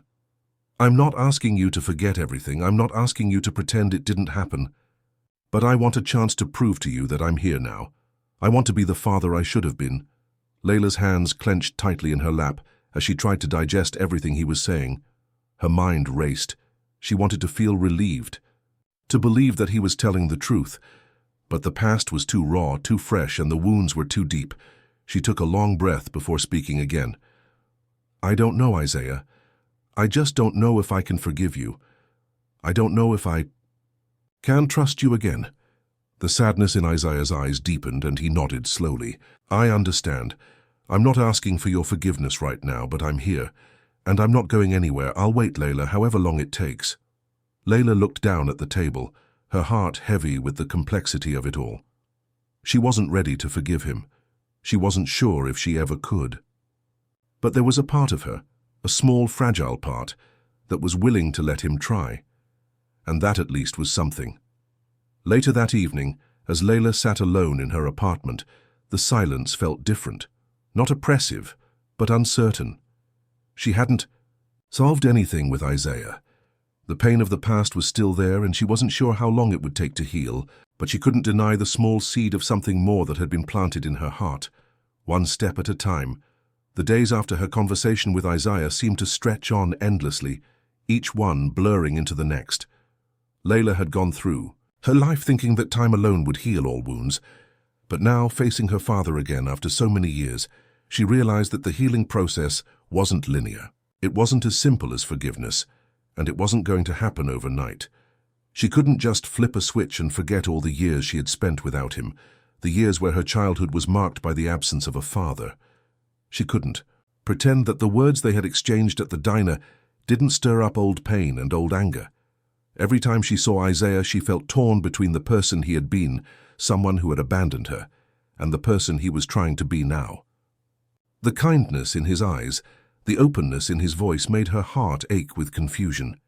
He seemed like he was genuinely trying to make amends, but was it too little, too late? As much as she hated to admit it, part of her, perhaps the smallest part, was holding on to the possibility that Isaiah could truly change, that he could become the father she had needed. But another part of her, the part that had lived without him for so long, screamed in resistance. She couldn't just let go of the past that easily. She had worked so hard to build a life for herself without him. Could she risk that for the chance of something better? Her thoughts were interrupted by a sudden ping from her phone. It was a message from Elijah. "How are you doing today? You seemed a little distant when we talked yesterday." Layla smiled softly at the message. Elijah had always been there for her, no matter what. He was patient, understanding, and kind in ways that made her feel safe. And yet, there was a small voice in her head that warned her not to lean too heavily on him. Their friendship was already complicated enough, and now, with Isaiah re-entering her life, things were beginning to feel even more tangled. She didn't want to hurt Elijah, especially after all the support he had given her, but she also needed to find her own path. Her relationship with him was one that was also evolving in ways she hadn't fully understood. "I'm okay, just trying to figure things out. It's been harder than I thought." Her fingers hovered over the screen, unsure of how much to share. She didn't want to unload everything on him, not when he had his own life and worries, but she also couldn't ignore how much he meant to her. "Take your time. I'm here. No matter what you decide," came Elijah's response, simple and reassuring.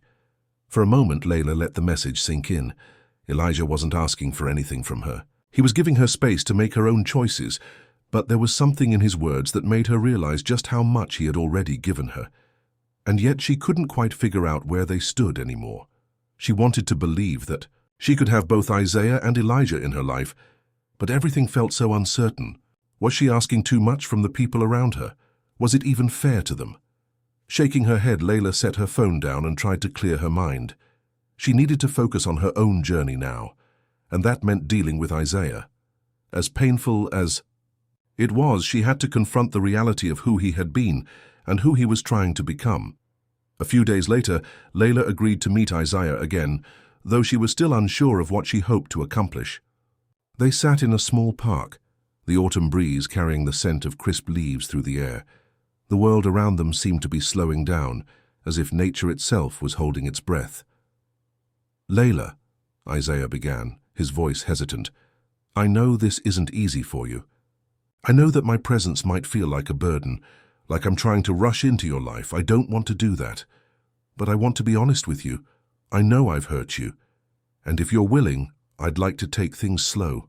I'd like to rebuild our relationship one piece at a time." Layla studied him for a long moment. He looked different now, more mature, more grounded, but his eyes still held the same remorse that had been there the first time they spoke. She could see it now. The weight of the years he had spent regretting his absence, the pain that was evident in every word he spoke. She could almost feel his guilt radiating off him, but it wasn't enough. Not yet. "I've spent so much time angry at you, Isaiah. So much time feeling abandoned. I don't know how to move past that," she said quietly. "I don't know if I can." Isaiah nodded, his eyes never leaving hers. "I understand. You're not obligated to forgive me. I don't expect it right now. But I want you to know that I'm willing to do whatever it takes to make things right. I don't want to be a stranger to you anymore. I want to be the father I should have been." Her heart ached as she looked at him. He seemed so sincere, so full of regret, but it wasn't enough to heal the hurt she'd carried for so long. She had worked so hard to protect herself, to build a life without him, that the thought of letting him back in felt like giving up a part of herself. "I can't promise anything, Isaiah. I need time," she said, her voice trembling slightly. "But I'll try. I'll try to let you in, little by little. I just need you to be patient." Isaiah's face softened and he nodded, a look of relief crossing his features. "Thank you, Layla. I'll wait for as long as it takes. I don't want to push you. But I'm here, and I'll always be here." The words hung in the air and, for a moment, Layla felt a flicker of something, maybe hope, maybe fear, stir inside her. Could she really rebuild this relationship with him? Was it possible to heal the wounds of the past, or was it too late? She didn't know yet, but one thing was certain. The journey ahead wouldn't be easy, but she was ready to take it, one step at a time. That evening, Layla sat on her couch, the weight of the day settling in her bones. She glanced at her phone and saw a message from Elijah. "Take care of yourself, Layla. I'm always here if you need me." For a moment, she simply stared at the screen, the words sinking deep into her heart. She didn't know what the future held or what path she would choose. But she was starting to realize that healing wasn't just about one person. It was about the people who chose to stand by you no matter what. And maybe, just maybe, she could find her way through this mess after all. The mornings had started to feel a little brighter for Layla. There was an unfamiliar sense of calm that had crept into her life since her last conversation with Isaiah. She wasn't fully healed, not by a long shot, but she felt as though a weight had been lifted. For the first time in a long while, she could breathe without the suffocating grip of anger or resentment. It was like the fog in her mind was starting to lift, and the path ahead was slowly becoming clearer. But even with this newfound peace, there were still days when the past would resurface, a sharp reminder that the healing process was far from complete. Today was one of those days. Layla had been at work for a few hours when her phone buzzed. She glanced down and saw a text from Isaiah. "I need to talk. Can we meet?" Her stomach tightened as she stared at the message. There had been an unspoken understanding between them that their meetings would remain steady, slow. But the tone of his message, urgent, insistent, made something in her gut churn. What was he about to say? Was he finally going to open up about the things she hadn't been ready to hear? The things that could tear apart whatever fragile bond they had started to rebuild? She felt her heart rate increase, but she quickly pushed those thoughts aside. She couldn't avoid him forever. Maybe now she'd finally get some answers. "Where?" she typed back, her fingers trembling slightly. He replied almost immediately. "The park, where we met before." It was the same place they had spoken the last time, where she had felt the flicker of hope mixed with skepticism. It felt like a small but important moment in their reconciliation. After a moment of hesitation, Layla gathered herself. "Okay, I'll be there in an hour." When Layla arrived at the park, Isaiah was already sitting on the same bench where they had shared their conversation weeks ago. His posture was rigid, his face set in a serious expression that made her heart skip a beat. As she approached, he stood up quickly, his eyes meeting hers with a mixture of concern and something else. Guilt? "Hey," he said quietly, but there was a heaviness in his voice that instantly raised a red flag in Layla's mind. "Hi," she replied, forcing a smile even though she could feel her stomach doing flips. They both sat down on the bench. The silence between them stretching longer than either of them was comfortable with. Layla's hands fidgeted in her lap, and she tried to focus on the calm rhythm of the breeze rustling the leaves around them, but her mind kept racing. What was this about? Finally, Isaiah spoke, his voice low and shaky. "Layla, there's something I need to tell you. Something I should have told you a long time ago." Layla felt her heart begin to pound. The uncertainty in his voice didn't sit right with her, and the air around them seemed to thicken, heavy with the promise of something she wasn't prepared for. "Go ahead," she said, her voice barely a whisper, as if the very act of speaking would make this moment feel more real. Isaiah took a deep breath, collecting his thoughts before he spoke again. "I've been holding something back, something that I've kept buried for years. The truth about why I left." Layla stiffened. She had always suspected that there was more to the story than what he had told her, but hearing him admit it now was like opening a door she hadn't expected to be there. "I know you think I left because I didn't care," he continued, his eyes focused on his hands. "But the truth is, there was a lot more going on. There were things I couldn't handle at the time. And I was scared. Scared of failing you. Scared of failing myself." Layla felt her breath catch in her throat. "What do you mean?" she asked, her voice trembling despite herself. "What could have been so bad that you couldn't even try?" Isaiah hesitated for a long moment, then looked her squarely in the eyes. "Layla, I was involved in some things I wasn't proud of. There were people who meant me harm, people who were trying to force me into situations I couldn't get out of. I was in too deep, and I thought leaving was the only way to protect you. I thought if I stayed, I'd only drag you into something dangerous." The words hit her like a ton of bricks. She had always assumed his departure was just because of personal weakness or irresponsibility, something she could understand. But this was something else entirely. She had no idea. "So you left because of danger? Because of something I didn't know about?" Layla asked, her voice a mix of disbelief and confusion. "You never told me any of this, Isaiah. All those years you left me with no answers, no closure. I was just supposed to accept that you were gone because of danger. You didn't even try to explain it to me." Isaiah's face crumpled in regret, his voice breaking. "I should have told you. I should have found a way. But I was ashamed. Ashamed of the things I got involved with. Ashamed of the person I was. I didn't think you would understand, and I didn't want to drag you into that world. I thought it would be better if I just disappeared and let you live your life without the mess I had created." Layla's heart was racing, but her anger had not yet surfaced. She was too stunned, too caught off guard by the rawness of his confession. It wasn't that she didn't believe him. It was that the weight of everything he had just said felt too overwhelming. She had no idea how to process it. "Why are you telling me this now?" she asked, her voice barely above a whisper. "After all these years, why now?" Isaiah wiped a hand across his face, clearly struggling with the emotions that had been buried for so long. "Because I need you to know, Layla. I need you to understand why I left. I need you to know that I never stopped thinking about you. I never stopped loving you. And I don't want you to think that my absence was because I didn't care." Layla closed her eyes for a moment, trying to absorb everything he had just said. Her mind was reeling. There were so many questions now, so many things she had to process, but the one question that kept coming back was simple. Could she ever really forgive him? As the conversation ended, Layla left the park feeling even more lost than before. The pieces of her father's past, his dangerous associations, the secrets he had kept from her, had shattered the image she had built of him. The man she had longed for, The man she had hoped would be her rock was not the person she thought he was. But there was still one thing she couldn't shake: the sincerity in his eyes. He hadn't lied about how much he loved her, and that made it all the more complicated. As she sat in her car, the weight of it all settled in her chest. What did this mean for her now? Could she trust him again? Could she truly rebuild a relationship with him when so many things had been hidden in the dark?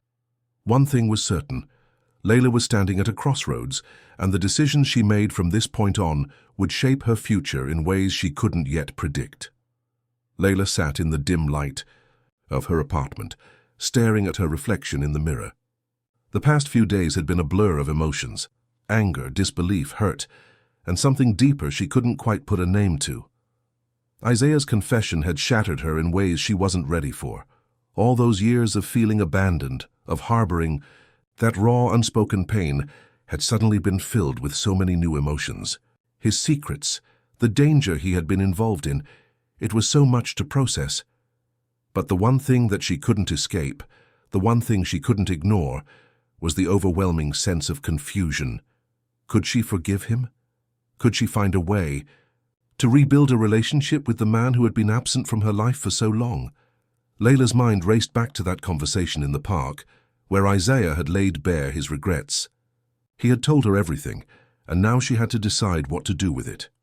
The weight of the decision pressed on her chest, making it hard to breathe.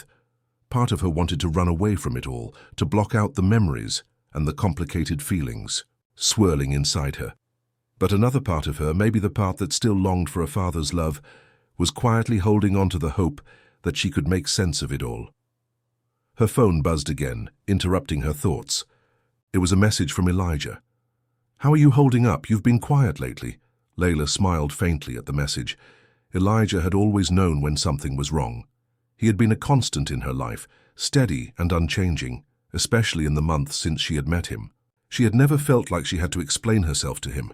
He just understood. And right now, as the weight of her past threatened to overwhelm her, she needed him more than ever.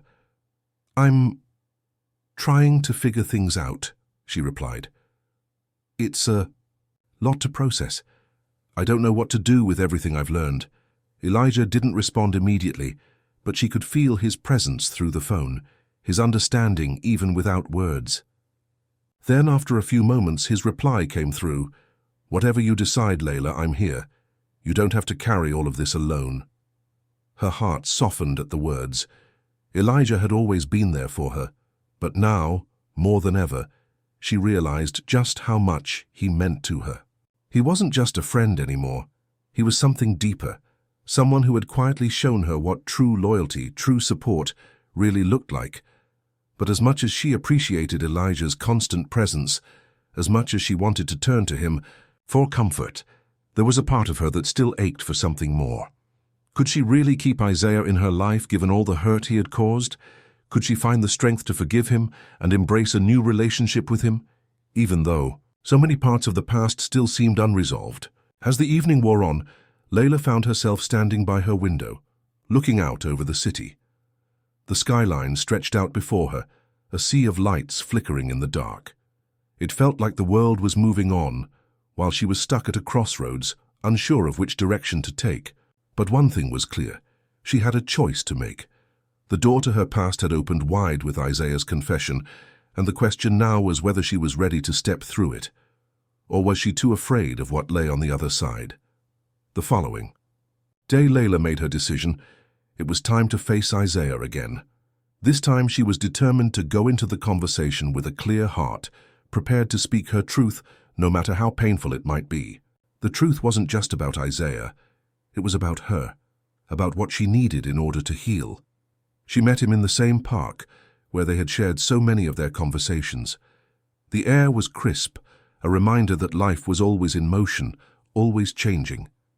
Isaiah was already there, sitting on the same bench, looking up at the sky as though he was waiting for something, perhaps waiting for her. When Layla walked up to him, he stood, his eyes wary but hopeful. She could see the way he was holding himself back, like he was afraid of what she was going to say, afraid that her words might tear apart the fragile bond they had begun to form. "I've been thinking," she said, her voice steady but soft, "about everything you told me, about the things you've been through and why you left. I've been trying to figure out how I feel and what I need from you, if anything." Isaiah's face tightened, the worry evident in his expression. "Layla, if you can't forgive me, I understand. I don't want to push you, I don't want to lose you again." Layla paused, taking in a deep breath before she spoke, again. "I can't forget everything, Isaiah. The years you were gone, the pain you caused, it's not something I can just sweep under the rug. But I also know that you've changed. I can see it in your eyes, in the way you talk to me now. You're not the man who left me. But I need time to process everything. I need you to understand that." Isaiah's eyes softened, and for the first time, Layla saw a flicker of relief. He had been so afraid of pushing her away, so afraid of making everything worse. But this wasn't about perfection. It was about honesty, about trying. "I understand," he said, his voice full of sincerity. "I just want a chance to prove to you that I can be the father you deserve." Layla nodded slowly. She wasn't sure what the future held, but for the first time she felt like she was taking control of her life. The decision was hers to make, and she was ready to move forward, no longer shackled by the past, but embracing the possibility of healing. The wind picked up slightly, rustling the leaves around them, as if nature itself was reminding her that change was inevitable, but it could be beautiful too. Later that evening, Layla stood by her window again, this time with a sense of clarity. Her phone buzzed, and she glanced down at the message from Elijah. "Whatever path you choose, I'm proud of you for facing it head-on." She smiled, her heart full.